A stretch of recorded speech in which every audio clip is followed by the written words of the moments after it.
Hey everyone, and welcome back. So this might be true for some of you. Sometimes learning improv and acting can hurt. I'm talking about that feeling of frustration, of plateauing or regressing, of thinking I'm just failing at this thing. But I'll ask you this. What if that pain and the frustration in getting better at performing isn't really a sign that you're doing things wrong or failing? It's a sign that you're doing things right. Because those feelings are certainly a sign that you actually care about what you're doing. So today we're going to talk about that pain. But more importantly, we're going to ask a really important question. How do you know if that pain that you're feeling while learning improv and learning how to perform is productive? How can you tell that this struggle is actually worth it? And by the end of this episode, you'll have a clear framework for answering that question yourself for you by allowing yourself to re-engage with improv, with your performance, re-engage with a greater purpose and more confidence. And I have a special note for the neurodivergent performers that are listening to this too. Hi, I'm Jen DeHaan, and this is your Improv Brain. I've taught improv at several different improv schools, and I run a podcast production studio called Stereo Forest that specializes in improvised comedy audio fiction series.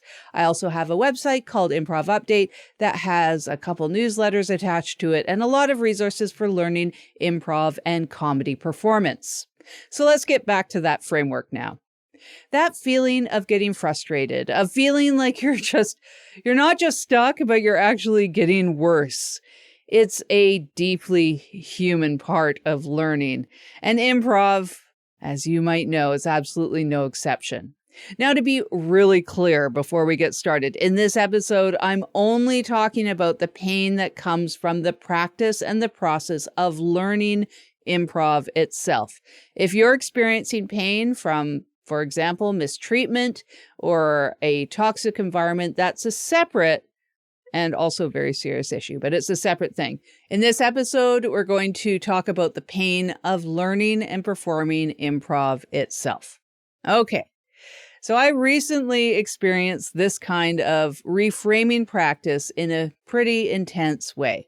I lost my dog of 16 years, and the grief is still going on. That big grief after spending nearly all the hours of every day with her for a very long time. And as with previous dog losses, I find personally that I need to really consciously reframe that grief as being worth the pretty amazing opportunity of getting to live with and love a dog for so long. I find that when you really love the activity, kind of like how you love a dog, certain types of pain that come with those things can sometimes be worth it. So in improv, this is a really important part of answering this question and doing that reframing. I like to assess the pain itself. I will ask, what parts of this pain or what types of pain are worth it? Are there parts of this improv practice that I'm doing that are causing pain, but actually aren't moving the needle? Maybe, for example, I don't need to master that one specific style that has been frustrating me for a year now because I understand the skills that I need from it already. Maybe it's time to try a new format. Or maybe I give myself permission to ignore that note that has caused way too much rumination and isn't helping me out at this point. Maybe I assess that a communication style that a coach has is too different from my own to benefit me, so I drop a team. Because removing unnecessary sources of pain or frustration can help lead us towards a lot of clarity sometimes, and also a lot more happiness in our comedy practice. And to help answer these questions further, I also look to my why. Your why will not necessarily match mine or your teammates or your coaches, so look inward and answer honestly. Here are a few things that I might ask myself when doing this kind of analyzing. Why am I doing this practice? What do I want out of it? Why did I choose this style or this theater? What type of show do I want to do?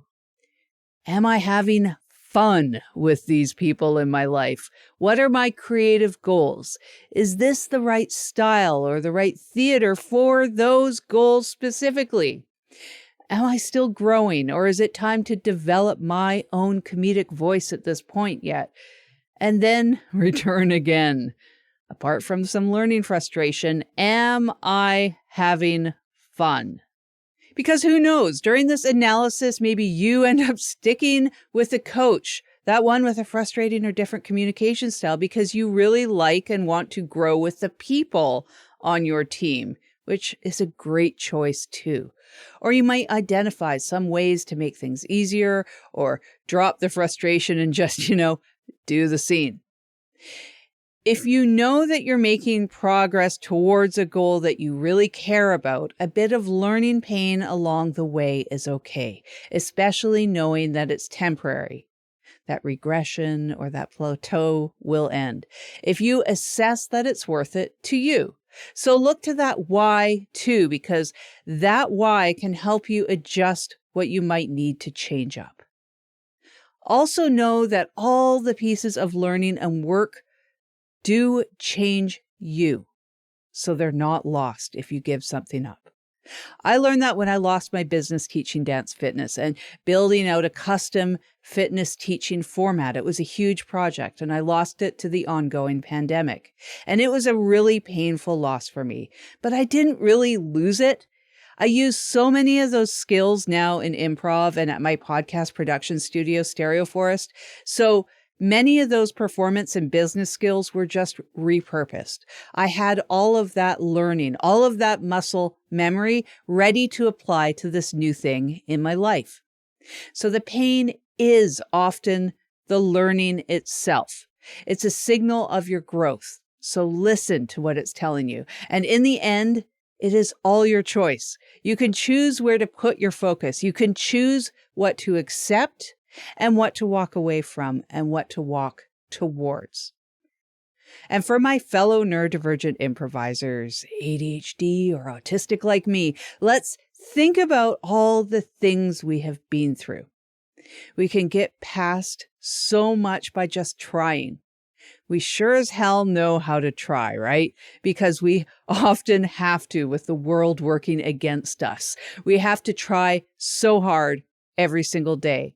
We're planning, we're strategizing or rehearsing, we're focusing on self-awareness, we're improvising sometimes just to make it through a mountain of misunderstanding.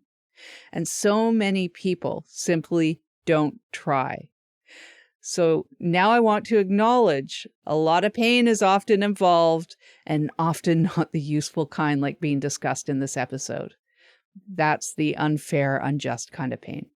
But I want to say that remembering those hard experiences of trying as a neurodivergent person and what that can lead towards can be something that we can reference in this framework that I'm talking about in the episode.